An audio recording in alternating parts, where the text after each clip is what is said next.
தமிழகத்தில் இன்று துரதிருஷ்டவசமாக ஆட்சி நடைபெற்று வருவதாக முன்னாள் துணை சபாநாயகர் பொள்ளாச்சி ஜெயராமன் விமர்சித்துள்ளார்.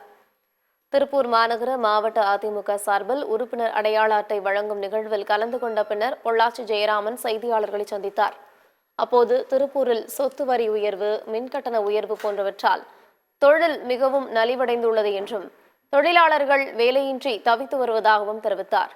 இங்குள்ள தொழில்களை காப்பாற்றாமல் அமெரிக்காவில் உள்ள தொழில்துறையினரை சந்தித்து தமிழகத்தில் தொழில் தொடங்குங்கள் என்று வேண்டுகோள் வைத்து வருவதாகவும் அவர் விமர்சித்துள்ளார்.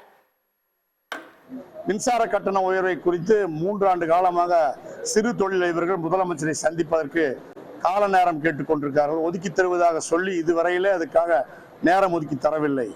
இங்கே இருக்கிற தொழில்கள் அனைத்தும் வீணாக போய்கொண்டிருக்கிற சூழ்நிலையில இங்கே இருக்கிற தொழில்களை காப்பாற்ற வேண்டிய முதலமைச்சர் இதையெல்லாம் விட்டுவிட்டு அமெரிக்காவுக்கு சென்று பெரிய தொழிலதிபர்களை அழைப்பதாக சொல்லி ஜால்ஜாப் செய்து கொண்டிருக்கிறார்.